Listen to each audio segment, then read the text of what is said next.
Welcome to our monthly one-shots. Today we're talking about Blood on the Obsidian Express, a murder mystery that completely subverts classic gameplay, because one of your players is the murderer. This adventure transforms the tabletop into an Agatha Christie-esque detective story, where characters must investigate a murder on a magically frozen train. But the culprit is sitting right next to them. It's perfect for a 2 to 4 hour session. Works with characters of level 3 to 5. And creates tension, paranoia, and moral choices. The Obsidian Express is a luxury train that levitates on tracks thanks to arcane spells, connecting the kingdom's great cities. One night, during the journey through the Frost Peak Mountains, a body is discovered in one of the carriages. The door was locked from the inside, the murder weapon is missing, and the murderer is still on board. Conductor Arlen Duskvale immediately activates the Seal of Justice, a powerful spell that blocks all exits and prevents teleportation. No one can leave the train until the murderer is found. The victim is Lord Hadrian Vex, seemingly a wealthy nobleman on a business trip. But in reality, he was a criminal who committed terrible crimes years ago and escaped justice. One of the player characters recognized him last night, became enraged, and in a moment of uncontrolled fury, he killed him with a dagger. Now he must either hide what he did or convince others that his actions were justified. The adventure unfolds in 3 fundamental phases. Phase 1. The Secret.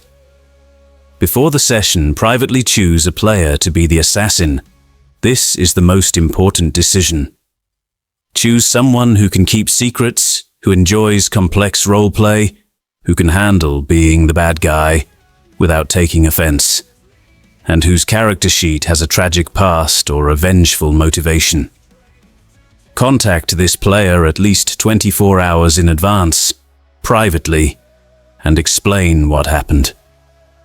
He recognized Vex, took a dagger left unattended by Lady Seraphine, entered the cabin and struck. Phase 2.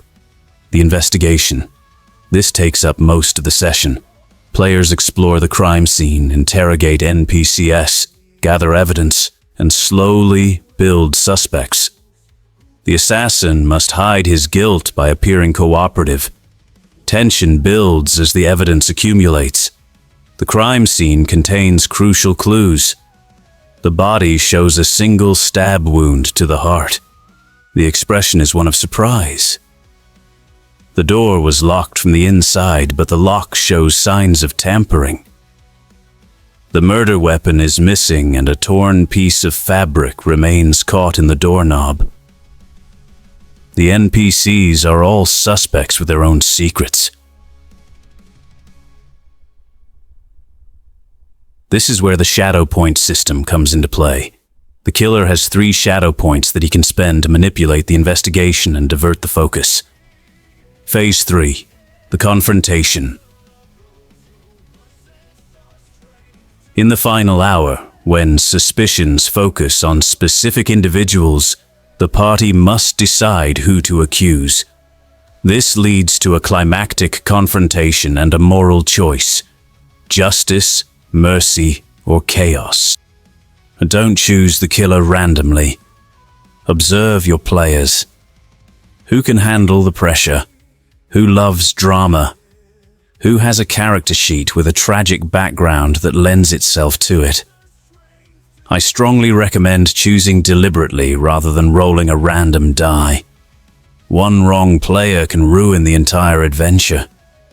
During the private briefing with the killer, work together to build the connection with Vex. Make the crime personal, unforgivable, and believable that he escaped justice. This justifies his uncontrolled rage. Handle the evidence with balance. There should be enough evidence to raise suspicions about the killer, but not so much that it becomes obvious. Use non-player characters to create red herrings. Every NPC should seem potentially guilty. Allow the killer to confess if they choose. Some players might feel the weight of guilt and confess spontaneously, creating a powerful role-play moment. Others might fight to the bitter end.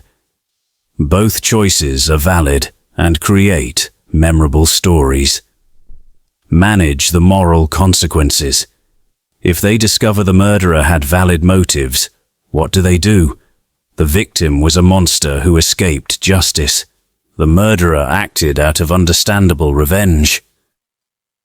Is it right to punish him?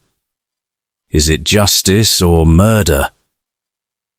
Let the players debate and don't impose a correct answer. This moral ambiguity is the heart of the adventure. Blood on the Obsidian Express is a bold one-shot that turns players into detectives who must investigate themselves. It creates paranoia, tension, and unforgettable role-play moments. But be warned, it's not for every table. It requires trust between players, maturity to handle themes of revenge and murder, and the ability to separate characters' actions from real-life relationships. If you play this adventure, let me know who the killer was and if his companions have forgiven him. This Halloween, a little extra, a free downloadable adventure on my Patreon, Cemetery Gates. See you next month with a new adventure. And remember, sometimes the most dangerous monster is the one sitting next to you. Happy playing.